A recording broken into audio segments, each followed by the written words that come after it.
R2-D2, Your Highness.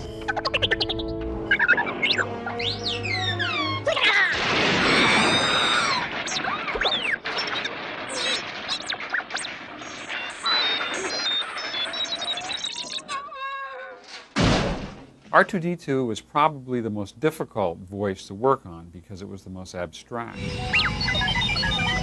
Here we had supposedly a machine that was going to talk, it was going to act, it was going to draw on our emotions, it was going to be in scenes with Alec Guinness and work as another actor.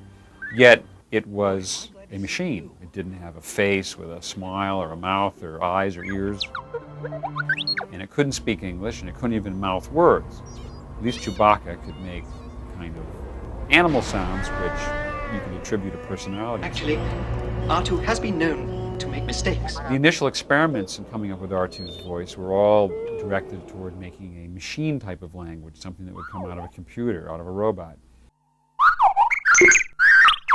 And although the voices were very interesting, I think, which I made, they all seemed to lack a sort of human quality. They seemed too machine-like. And R2 was not really just a machine, he was also this lovable little assistant robot. And it came about after trial and error and trying different sounds that one day I just started making the sounds. I said, well, maybe R2 should kind of sound like this, and you'd imitate a little baby sound, ooh, ah, you know, something like that. It's a sound you might have heard a little infant making when they were learning to talk. Communicating some kind of emotion, but not using well-formed English words.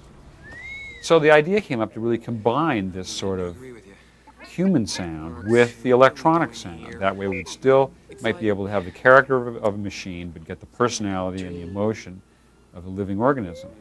So I learned to combine my voice with electronic sounds, which I would play on a keyboard. And in combining the two, I was able to get a sense of performance out of the character, and to get some emotion into the sounds that R2 made, because you can put an inflection and intonation on the voice, and yet you were using non-word sounds to communicate. So it's just a process of trial and error of getting that, and it eventually just clicked in. R2!